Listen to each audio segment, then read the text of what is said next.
우리에게 주시는 하나님의 말씀 두 군데 말씀을 보시겠습니다.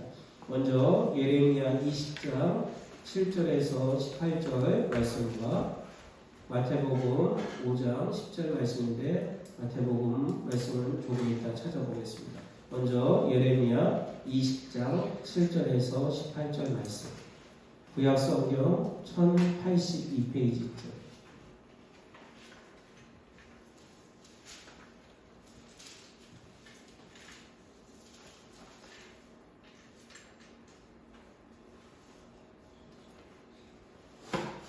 예레미야 20장 7절에서 18절까지 말씀입니다. 우리 한 절씩 교독하겠습니다. 여호와여, 주께서 나를 권유하심으로 내가 그 권유를 받았사오며 주께서 나보다 강하사 이기셨으므로 내가 조롱거리가 되니 사람마다 종일토록 나를 조롱하나이다. 내가 말할 때마다 외치며 하늘과 멸망을 선포함으로 여호와의 말씀으로 말미암아 내가 종일토록 치욕과 모욕거리가 되리니이다. 내가 다시는 여호와를 선포하지 아니하며 그의 이름으로 말하지 아니하리라 하면 나의 마음이 불붙는 것 같아서 골수에 사무치니 답답하여 견딜 수 없나이다. 나는 우리의 비방과 사랑이 유하와 물었나이다. 그들이 이르기를 고소하라, 우리도 고소하리라 하오며 왜 심한 것도 다 내가 실족하기를 기다리며 그가 혹시 유혹을 받게 되면 우리가 그를 이겨 우리 원수를 받자 하나이다. 그러하오나 여호와는 두려운 용사 같으시며 나와 함께하심으로 나를 박해하는 자들이 넘어지고 이기지 못할 것이오며 그들은 지혜롭게 행하지 못함으로 큰 치욕을 당하오리니 그 치욕은 길이 잊지 못할 것이니이다. 의인을 시험하사 그 패고와 시원함을 보시는 만군의 여호와여, 나의 사정을 주께 알려사온즉 주께서 그들에게 보복하심을 나에게 보게 하옵소서. 여호와께 노래하라. 너희는 여호와를 찬양하라. 가난한 자의 생명을 행악자의 손에서 구원하셨음이니라. 내 생일이 저주를 받았다면 나의 어머니가 나를 낳던 날이 복이 없었다면 나의 아버지에게 소식을 전하여 이르기를 당신이 등남하였다 하여 아버지를 즐겁게 하던 자가 저주를 받았다면 그 사람은 여호와께서 무너뜨리시고 후회하지 아니하실 성같이 되었다면 그가 아침에는 부르짖는 소리 낮에는 떠드는 소리를 듣게 하였다면 좋을 뻔하였나니 이는 그가 나를 태해서 죽이지 아니하셨으며 나의 어머니를 내 무덤이 되지 않게 하셨으며 그의 배가 부른 채로 항상 잊지 않게 하신 까닭이로다. 어찌하여 내가 태에서 나와서 고생과 슬픔을 보며 나의 날을 부끄러움으로 보내고 하니라. 아멘. 마태복음 5장 10절 말씀도 보시기 바랍니다.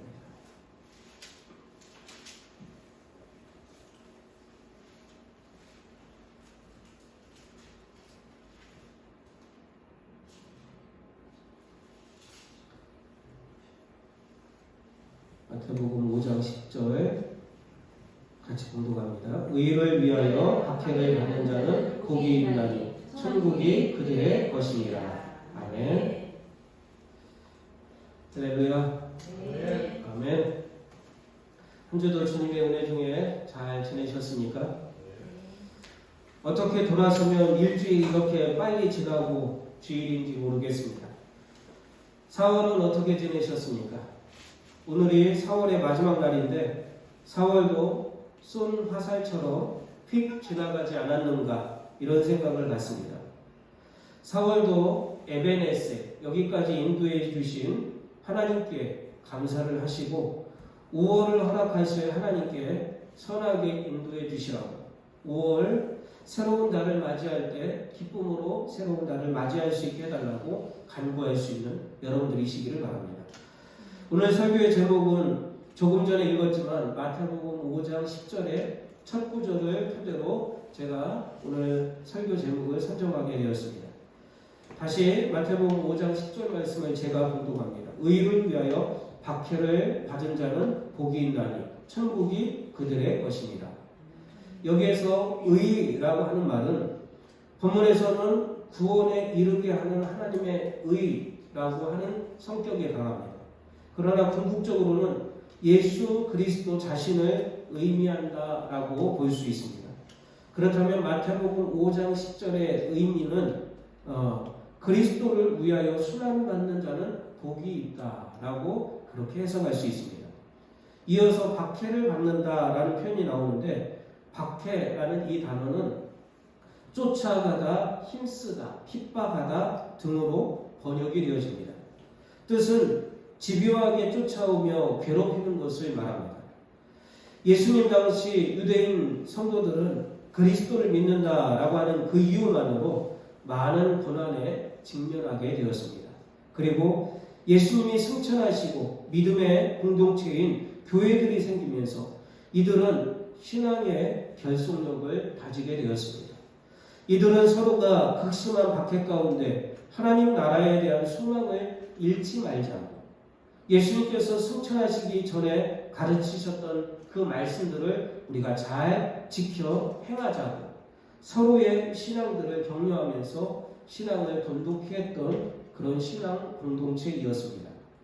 초대교회 당시 유대 사회는 로마의 지배를 받고 있었습니다. 그래서 황제 숭배를 강요받았던 그러한 시대이었습니다. 이때 성도들은 황제 숭배를 거부한다 하여 얼마나 많은 박해를 받았는지 모릅니다. 어디 박해뿐이겠습니까? 반국가 사범이라는 죄목으로 잔인하게 처형당하던 그런 시대이었습니다. 이렇게 모진 박해 가운데서도 그리스도를 위하여 핍박을 받는 것을 영광으로 생각하고 그리스도께서 약속하신 천국을 소망하면서 기꺼이 순교의 대열에 합류했던 그런 모습을 우리는 역사를 통해서 기독교 역사를 통해서 보게 되어집니다. 기독교 역사를 보면 아이러니하게도 박해가 심할수록 교회는 더욱 단단해졌습니다. 그리고 반대로 기독교를 국교화할 때는 타락이 이만저만이 아니었습니다. 이해가 되십니까? 태어나면서 기독교인이면 하나님을 믿는 것이 자연스럽고 더 잘 믿어야 할 텐데 그렇지 않았다라는 것이죠. 기독교는 부패했고 종교 지도자들 역시 부패했던 그런 때가 있었습니다. 그런데 박해가 심할수록 핍박이 심할수록 교회가 단단해지는 것은 말로 다 표현할 수 없는 그러한 현상입니다. 의를 위하여 박해를 받는 자는 복이 있다라고 말씀을 하는데 어떤 복이겠습니까? 천국을 소유하는 복을 얻겠다라고 말씀합니다. 의를 위하여 박해를 받는 사람은 천국이 저들의 것이다 라고 말씀을 합니다. 마태복음 5장에서 팔복에 대해서 소개를 하고 있는데 결과가 천국을 소유하게 될 것이다 라고 했었던 원인 두 가지, 그 두 가지가 있습니다. 하나는 심령이 가난한 자는 복이 있나니 천국이 저들의 것이며 그리고 의를 위하여 박해를 받는 자는 복이 있나니 천국이 저들의 것이며 동일하게 천국이 저들의 것이다 라고 하는 그런 말씀을 보게 되어집니다. 주의 깊게 들어보십시오. 팔복 중에 제1복과 제8복이 천국으로 시작해서 천국으로 종결된다라고 하는 것은 그 사이에 2에서 7번째 그 복도 결국은 이 땅에서 누리는 복일 수 있겠지만 궁극적으로는 천국에서 누릴 복이다라는 그러한 말입니다. 이런 의미에서 기독교는 미래지향적인 종교임에 다름없습니다. 성도의 삶은 천국을 향하여 앞으로 나아가는 순례자의 삶이다라고 말할 수가 있습니다. 팔복이 처음에 시작도 천국이고 팔복의 마지막도 천국으로 끝나는 것은 우리가 천국을 지향하는 삶이고 천국으로 나아가야 되는 그런 삶이어야 된다라는 것을 우리에게 가르치고 있더라라는 것이죠. 의를 위하여 박해를 받는다라는 이 말씀은 천국을 향해 나아가는 우리의 삶이 쉽지 않을 것이다라는 그 말씀을 암시하고 있습니다. 그리고 천국에 나아가기까지 어떻게 살아야 할지 깨닫게 하는 구절입니다. 그리스도를 위해서 살아가는 삶, 곧 그리스도께서 전한 하나님 나라의 확정을 위해서 사셨던 그러한 삶을 살아가는 삶을 말하는 것이죠. 그러한 삶을 살아가는 것이, 이 땅에서 그러한 삶을 살아가는 것이 쉽지 않겠다라는 거예요. 그리스도께서, 예수님께서 이 땅에 내려오셔서 무엇을 선포하셨습니까? 처음으로 선포하셨던 말씀이 회개하라 천국이 가까워왔느니라. 세례요한도 마찬가지예요. 세계 회개하라 천국이 가까이 왔느니라. 하나님 나라가 이제 가까이 도래되었음을 세례요한도 예수님도 사역 내내 그 사역들을 잘 감당을 하셨다라는 것이죠. 우리가 하나님 나라를 선포해야 되는데, 하나님 나라의 확장을 위해서 우리가 쓰임을 받아야 되는데, 그렇게 하나님 나라에 들어가기까지, 천국에 들어가기까지 그런 사역들을 감당해야 되는데, 그런 사역들을 감당하다 보면 우리에게 핍박이 있겠다라는 것이죠. 우리의 삶은 쉽지 않을 것이다 라고 하는 그러한 말씀입니다. 먼저 읽었던 본문 가운데 의를 위해서 살다가 핍박을 받았던 한 사람을 보게 되어집니다. 예레미야입니다. 예레미야처럼 의를 위해서 살다가 핍박을 받는다라고 한다면 성도로서 우리는 어떻게 하면 좋을지 오늘 본문을 통해서 교훈을 얻을 수 있게 되길 바랍니다. 첫 번째, 주님 앞에서 울어야 한다라는 것을 깨닫게 되어집니다. 본문은 예레미야서의 다른 본문과는 달리 이 구절을 읽을 때 마음이 아픕니다. 이전에 소개했던 본문들은 어떠했습니까? 화도 나고 속도 상하고 그런 마음이 들었습니다. 아니 과연 이럴 수가 있을까 하면서 화가 났었던 그런 본문들이었습니다. 그런데 본문을 보면 예레미야가 하나님께 탄식을 하는데 그 탄식이 우리의 마음을 아프게 합니다. 예레미야의 탄식은 잠시 후에도 전하겠지만 자신이 태어나지 않았으면 좋았을 뻔했다라고 하는 그런 탄식을 하고 있습니다. 물론 탄식했다라는 표현이 울었다라는 말은 아니겠지만 우리 주님 앞에 예레미야는 자신의 억울함을 호소하고 있더라라는 것이죠. 우리도 주님의 말씀대로 살려고 했지만 억울함이 우리의 삶 가운데 찾아온다라고 한다면, 핍박을 만난다라고 한다면 하나님 앞에 나아와 눈물로 호소해야 된다라는 것을 깨닫게 되어집니다. 다시 말해서 주님 앞에서 울어야 된다라는 그런 말입니다. 우리 7절 말씀 같이 한번 읽어볼까요? 여호와여 주께서 나를 권유하심으로 내가 그 권유를 받아싸우며 주께서 나보다 강하사 이기셨으므로 내가 조롱거리가 되니 사람마다 종일토록 나를 조롱하나이다. 이 구절에서 주님께서 권유하셨다라고 하는 말씀을 보게 되었습니다. 권유하다라는 말은 본문에서 부정적으로 사용되고 있습니다. 예레미야가 부정적으로 사용하고 있더라라는 것이죠. 그 뜻은 하나님이 나를 속이셨습니다.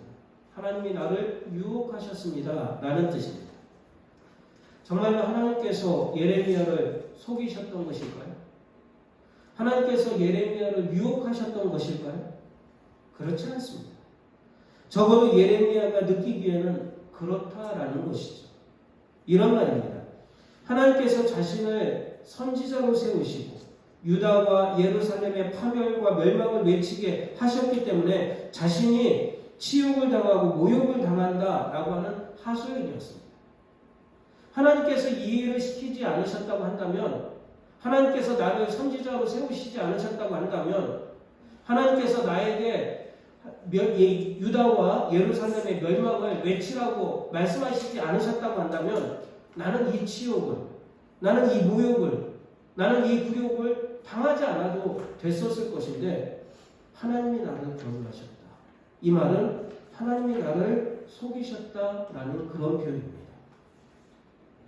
하나님께서 자신을 선지자로 세우시고 멸망을 선포케 하셨기 때문에 예레미야 자신은 핍박을 당하게 되었는데, 그래서 잠시 하나님의 심판의 메시지를 선포하고 싶지 않았던 마음도 있었습니다. 그런데 하나님의 말씀을 전하지 않으려 하니 마음이 불붙는 것 같고 골수에 사무쳐서 전하지 않을 수 없다고 9절에서 자신의 답답한 심정을 전하고 있습니다. 하나님께서 자신을 세우셔서 선지자로 세우셔서 하나님의 그 심판의 메시지를 전하는 도구로 사용을 하셨는데 그렇기 때문에 치욕과 굴욕과 핍박이 자신에게 임하게 되었는데 그래서 잠시 하나님의 말씀대로 자신이 그 말씀을 선포하고 싶지 않았었는데 그렇게 말씀을 전하지 않으려고 하니까 내 마음이 답답해서 견딜 수가 없었다라는 거예요. 사명자의 모습이죠. 본문 7절 이전의 구절을 보면 예레미야는 성전의 총감독이고 제사장이었던 바수울이라고 하는 사람과 갈등이 일어나고 있습니다. 바수울이라고 하는 사람은 예레미야가 유다 온 성읍과 온 마을에 재앙이 임하겠다라고 예언을 하니 예레미야를 때리고 나무 고랑에 채워서 감옥에 가두었습니다. 예레미야를 이렇게 핍박한 이유는 예레미야가 예언의 말씀을 전하지 못하게 하려는 그러한 뜻이었습니다. 감옥에 가뒀지만 그 다음날 바수울은 예레미야를 풀어주게 되어집니다. 감옥에서 풀려난 예레미야가 바수울에 대해서 하나님의 말씀을 전하는 내용이 오늘 본문의 전반부의 내용입니다. 그런데 앞으로 바수울을 바수hul이라고 부르지 말고 마골 미사빕이라고 불러야 된다라고 하나님께서 예레미야에게 말씀을 하고 계십니다. 이제 바수울을 바수hul이라고 부르지 말고 바수울은 마골 미사빕이라고 불러야 된다라고 하나님이 명령을 하셨습니다. 마골 미사빕, 이 뜻은 사방으로부터 두려움이라고 하는 뜻입니다. 바수울이 사방으로부터 두려운 존재가 될 것이다 라고 했었던 그런 예언이었죠. 그러나 정작 사람들은 바수울이 아닌 예레미야 때문에 재앙이 닥칠 것이다 라고 여기고 예레미야를 마골 미사빕이라고 부르면서 비난하기 시작합니다. 그 내용은 10절의 내용입니다. 우리 10절 말씀 다시 한번 같이 한번 읽어보겠습니다. 나는 우리의 사방과 사방이 두려움을 들었나이다. 그들이 우리를 고소하라. 우리도 고소하리라 하오며 내 친한 것도 다 내가 실족하기를 기다리며 그가 혹시 유혹을 받게 되면 우리가 그를 이겨 우리 원수를 잡자 하나이다. 아멘. 사방으로부터 두려움이 마골 미사빕이라고 내가 하나님의 명령대로 바수울을 그렇게 불렀지만 사람들이 나를 또 그렇게 부른다라는 것이죠. 하나님의 말씀대로 살려고 하며 경건하게 살려고 하는데 어려움이 찾아왔습니다. 억울한 일을 만났습니다. 핍박을 당했죠. 여러분들은 어떻게 하시겠습니까? 나 안 해 라고 하시겠습니까? 이 일 안 하면 내가 뭐 죽어? 하면서 안 하시겠습니까? 하나님께 그 문제를 가지고 나와 펼쳐놓고 울어야 합니다. 하나님께서 해결해 주시라고, 하나님만이 이 문제를 해결하실 수 있다고, 하나님만이 내 억울함을 아신다고 눈물로 아뢰어야 된다라는 거예요. 예레미야 선지자는 탄식했어요. 자기의 생일을 저주하면서까지 탄식했어요. 탄식했다는 말이 울었다라는 말은 아니겠지만 그러나 하나님 앞에 와서 자기의 그 억울함을 하소연하고 눈물로써 아뢰었던 것은 우리가 미루고 짐작할 수 있습니다. 여러분들도 마찬가지예요. 우리에게도 마찬가지예요. 어떤 억울한 일을 만났어요. 예수님을 잘 믿어보려고 했지만 예수님의 말씀대로 가게도 경영하고 가정도 이렇게 또 이끌어 나가고 하려고 했었지만 여러 가지 어려운 일들을 만날 수 있어요. 핍박을 당할 수 있어요. 그때 여러분들은 어떻게 하시겠습니까? 하나님의 음성을 들으시려고 노력하시고 내 억울한 심정을 하나님께 가지고 나와서 울면서 호소할 수 있게 되길 바랍니다. 하나님, 이 문제를 해결해 주십시오. 이 문제를 해결해 주실 수 있는 분은 하나님밖에 없습니다. 본문은 예레미야가 하나님께 탄식했다라고 전하지만 우리는 같은 마음으로 하나님께 눈물로 부르짖어야 할 줄 믿습니다. 한번 따라 하시죠. 지금은 울어야 할 때입니다. 지금은 울어야 할 때입니다. 나열아, 한번 따라해볼까? 온유도 따라해볼까? 지금은 울어야 할 때입니다. 지금은 울어야 할 때입니다. 잘했어요. 어려운 일이 생길 때, 지금은 울어야 할 때이구나 꼭 기억하세요. 아이러니하지만 의를 위하여 살다가 박해를 받으면 두 번째, 하나님을 찬양해야만 합니다. 그런 상황 가운데서 어떻게 하나님을 찬양할 수 있을까요? 따라해 보시죠. 하나님을 찬양해야 합니다. 하나님을 찬양해야 합니다. 예레미야는 밧소리나 유다 백성들의 핍박에도 불구하고 예레미야는 굴욕감을 이기고 어떻게든 하나님을 의뢰하며 찬양하려고 노력했습니다. 예레미야는 자기를 박해하는 자들에게 언젠가 자기가 당한 치욕이 임할 것이다 라고 노래하면서 그들에게 분명히 하나님의 심판이 임할 것이다 이렇게 이야기를 합니다. 11절 같이 한번 읽어보겠습니다. 그러하오나 여호와는 두려운 용사 같으시며 나와 함께 하심으로 나를 박해하는 자들이 넘어지고 이기지 못할 것이오며 그들은 지혜롭게 행하지 못함으로 큰 치욕을 당하오리니 그 치욕은 길이 잊지 못할 것이니이다. 아멘. 나에게 치욕을 주었던 저들도 똑같은 치욕을 받게 될 것입니다. 라고 그렇게 이야기를 하고 있습니다. 지금은 본인이 치욕을 당하지만 하나님께서 반드시 갚아주실 것을 믿으면서 하나님을 노래하고 찬양하라 라고 선포했던 구절이 바로 11절입니다. 지금은 내가 어려움을 겪고 있지만 그러나 하나님께서 그 치욕을 바꿔주실 것이다. 그렇기 때문에 그 하나님을 우리는 찬양해야 된다. 당신들도 하나님을 찬양해야 된다. 이런 뜻이었습니다. 이런 와중에도 이런 고백을 하고 있습니다. 12절 13절 같이 읽어보겠습니다. 의인을 시험하사 그 폐부와 심장을 보시는 만군의 여호와여 나의 사정을 주께 아뢰었사온즉 주께서 그들에게 보복하심을 나에게 보게 하옵소서. 여호와께 노래하라. 너희는 여호와를 찬양하라. 가난한 자의 생명을 행악자의 손에서 구원하셨음이니라. 아멘. 가난한 자, 곧 자신과 같은 약한 자들을 행악자들의 손에서 구원하실 분이 하나님이시기 때문에 하나님을 찬양하라라는 거예요. 자신이 이렇게 지금 연약한 가운데 있지만 자신이 핍박을 받는 그런 가운데 있지만 그러나 나를 구원해 주실 분은 하나님이시기 때문에 그 하나님을 너희들도 당신들도 만나고 그 하나님을 찬양하라라고 했었던 내용입니다. 세상에서 그리스도인으로 거룩하게 살려면 여러 가지 어려움이나 조롱을 당할 수가 있습니다. 하나님을 잘 믿으려고 하고 말씀대로 살려고 했음에도 불구하고 조롱이나 박해를 받는다라고 한다면 하나님을 의지하기보다는 하나님을 원망할 수도 있죠. 그러나 아무리 힘들고 어려워도 하나님을 의뢰하고 찬양하겠노라고 선언하면서 끝까지 사명을 감당하는 것이 진정한 믿음의 모습일 줄 믿습니다. 여러분들, 어려움은 누구에게 와요? 핍박은 누구에게나 와요. 예수님을 잘 믿어보겠다고 했지만 그러나 나의 삶 가운데 어려움이 찾아오고 핍박이 찾아오고 박해가 찾아온다고 한다면 어떻게 하시겠습니까? 그 자리를 모면하려 하시겠습니까? 그럴 수는 없죠.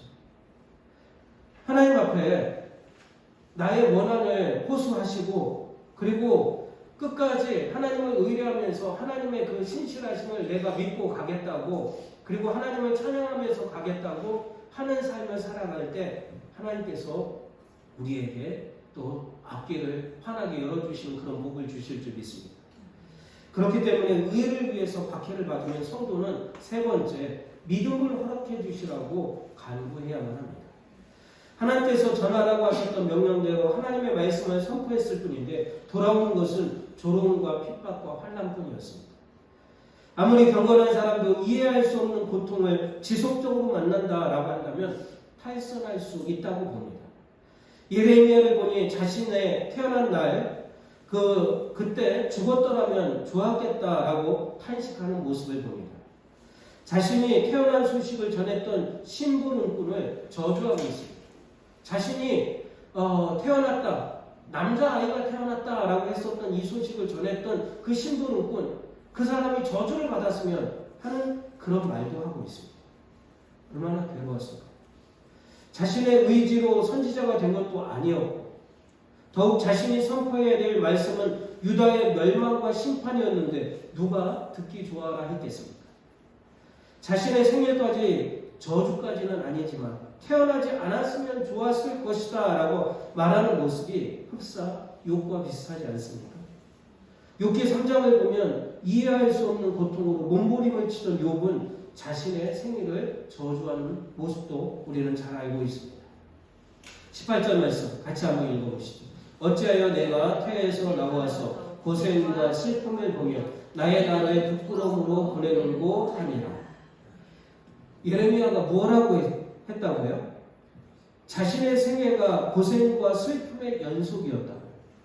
부끄러움으로 매일 고통을 당한다고 자신의 신세를 한탄하고 있습니다. 예레미야의 심정이 읽어지십니까? 얼마나 괴로웠을까? 죽고 싶은 그런 심정은 아니었겠습니까? 여러분들에게 이런 때는 없으셨습니까? 욥처럼, 예레미야처럼 사는 것이 너무 고통스럽고 주를 위해서 살아가려고 하지만 돌아오는 것은 조롱과 핍박, 이해할 수 없는 고통의 연속이라고 한다면 여러분들은 그때 어떻게 하시겠습니까? 하나님의 말씀대로 살려고 했지만, 의를 위해서 살려고 했지만 불경건한 세상으로부터 고통과 굴욕을 당하게 되었다면 여러분들은 어떻게 하시겠습니까? 이 상황에서 빨리 피할 수 있게 해달라고 간구하시겠습니까? 이 지긋지긋하고 끔찍한 이 상황이 사라지게 해달라고 기도하시겠습니까? 그러나 그것은 피해야 될 고통이 아니라 믿음으로 감당해야 될 고통입니다. 잘 생각을 해보십시오. 이것은 피해야 될 고통이 아니라 믿음으로 감당해야 될 고통이다라는 거죠. 하나님께서 우리에게 고통만 당하는 것을 원하실까요? 그렇지는 않습니다.